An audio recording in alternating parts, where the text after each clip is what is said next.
Mic, test, mic. Wow. Hello mga kagala. So dahil sa init na panahon, tayo ngayon ay maliligo. Tara! So, andito kami ngayon guys sa Hinipaan. Hinipaan Resort.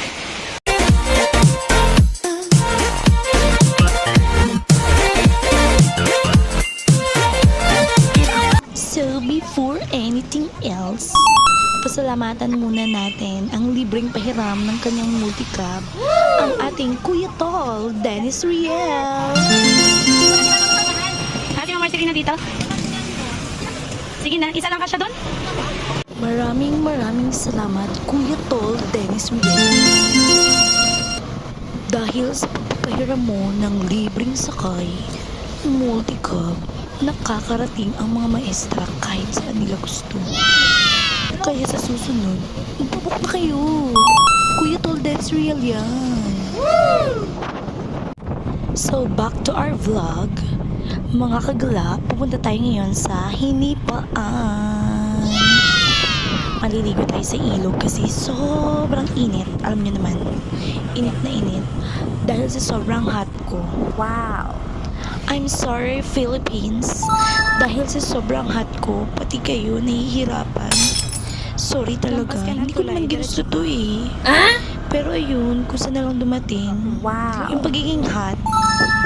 Sorry talaga. Wow. Baby. Hintayin natin Sorry si na, Ma'am baby.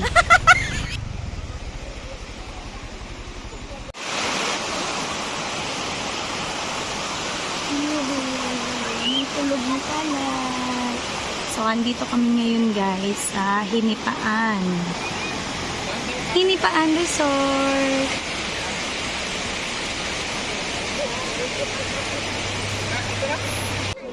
Katabi lang ng Hinipaan Resort ang Wins Agri Farm and Resort.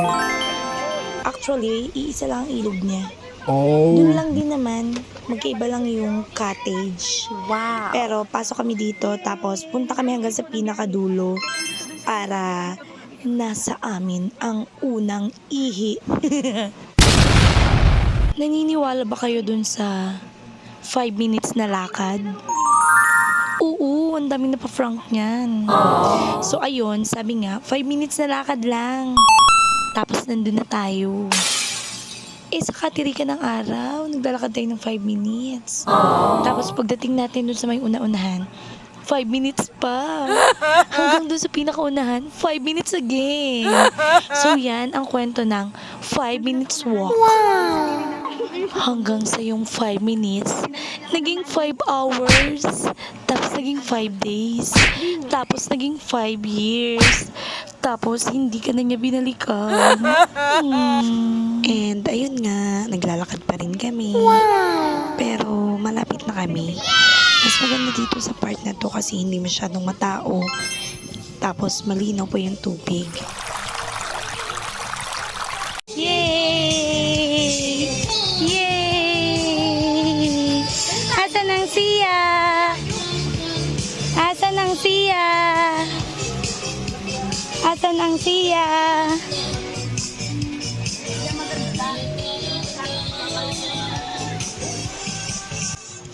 Tipid tips nga pala tayo mga kagala. So kapag kami ay namamasyal, gumagala, dahil nga meron naman kaming mga sari-sariling motor, kanya-kanya kami ng sasakyan. Kapag wala naman, katulad ngayon, marami kaming kasamang bata, hindi man magkakasya sa motor. So nanghiram kami ng libreng sasakyan. Di wala na kaming problema sa sasakyan. Malaking tipid na yun mga kagala. Pagdating naman sa pagkain, kanya-kanya din kami ng dala. Tapos pagdating doon, isi-share na namin yung dala namin. May papaya. Papaya. Tururut. Tururut. Yay! May kalbo. Maitim ang ulo ng kalbo. Oh, sige, saan susundan? Yung maliligo din. Hindi pala dito, be?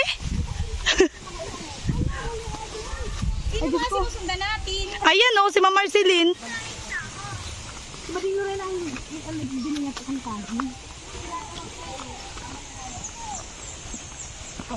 Kailangan, repe. Baka di ka to araw nagbili. Dapat pala ay makikita nila yung ano namin motor. May dala yung ano. Magdara ng tubig. Pagkatapos maligo na si Sia.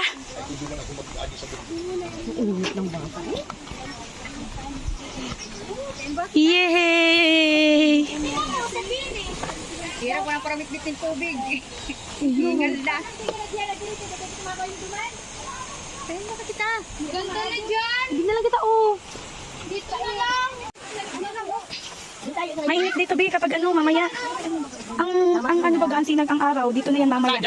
Doon natawid lang. Diana, ang bag mo ha. Ang bag. Ano si Uyot? Tatabi sa mga tabi mo. Sige na, balik na. Mainit dito mamaya. Yan ako papunta ng init. Paligyan.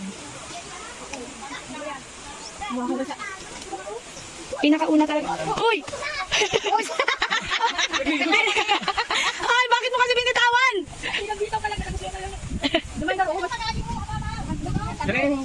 Ma'am Bel, dito ka, wag ka dyan magaya-haya.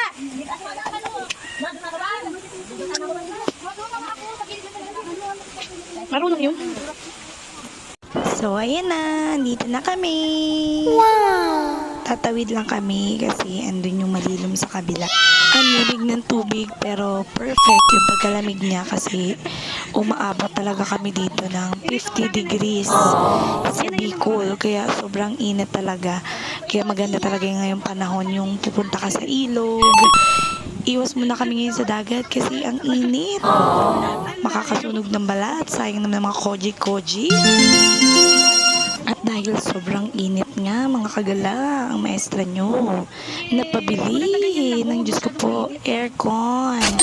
Hindi na kinakaya ang impyerno sa loob ng kwarto. Kailangan may aircon na. At alam nyo ba, kahit may aircon na, si Tarira, kailangan may nakatapat pang ceiling fan sa kanya. Kasi, naku, pinaparawisan. Pang anak mayaman. Alam niyo naman ang maestra nyo, nakakaluwag-luwag na.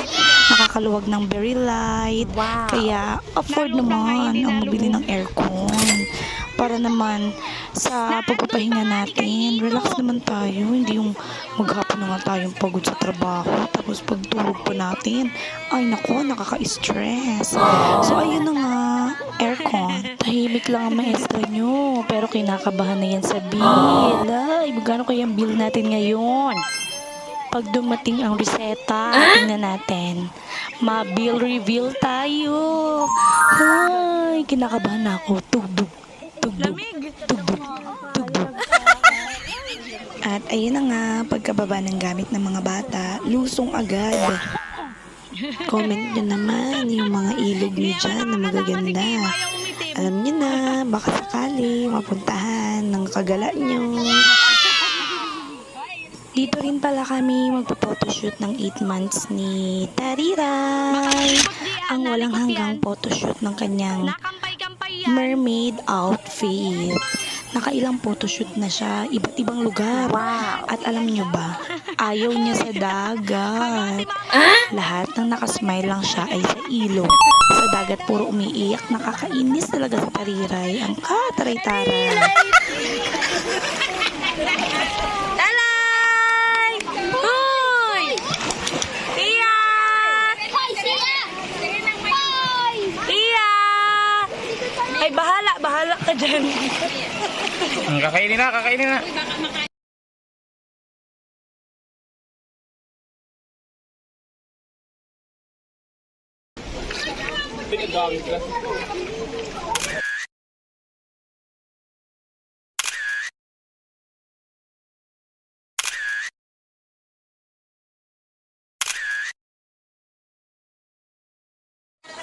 Nga pala, walang signal dito. Kaya naman, pag pumunta ka dito, talagang makakapag-relax ka. Kasi no cellphone, no laptop, no tablet, no stress. At dahil nga walang signal, nang problema kami dun sa mga kasama namin, susunod na lang daw. Eh wala nga kasing signal, di namin masabi kung saan kami banda. Basta ang nasabi lang namin dun, basta sa unahan lang ng tulay, tapos makaliwa kayo. Hindi namin nasabi na maglalakad pa sila ng 5 minutes. So ayun, buti na lang paglabas ni Ino kasi may mga naiwan pa kaming gamit, hindi kayang dalahin ng isahang dala. Paglabas niya, ando na din agad yung mga kasunod naming kasama. Buti na lang. Kasi, aalis na din daw talaga sila kung hindi nila nakita kung nasan kami. So, maghahanap na lang sana sila ng pwede nilang pwestuhan. Buti na lang, saktong-sakto. O di ayan, magkakasama kami.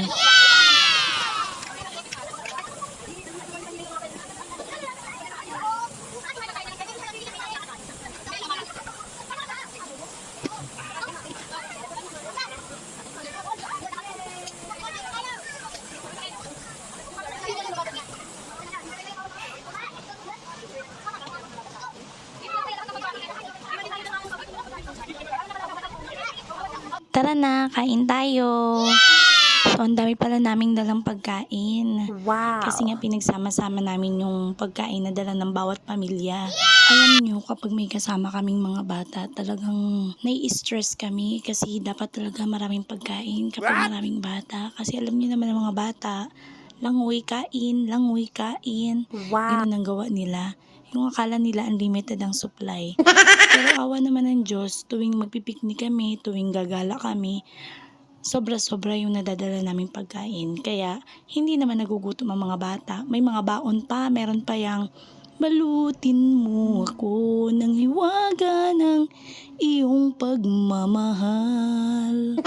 Baka makapiright tayo, kaya kanta-kanta na lang muna tayo ngayon.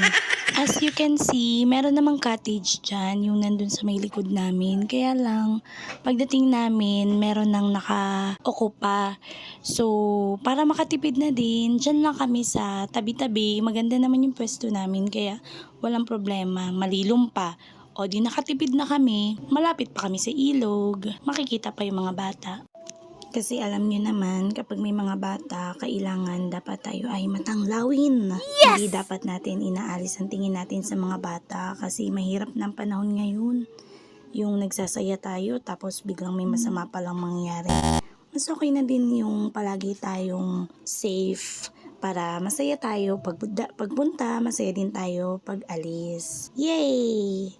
At ang nagwagi, ang mga marites.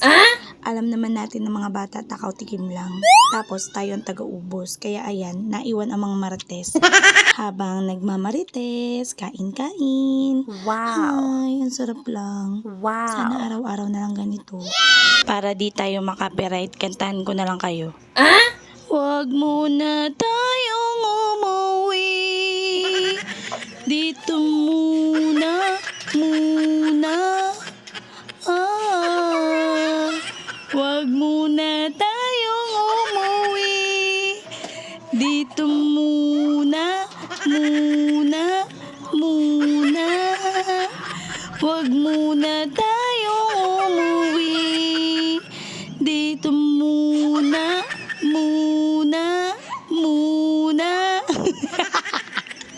Mukhang hindi na talaga tayo pauuwiin sa bahay dahil sa ginawa nating kahihiyan.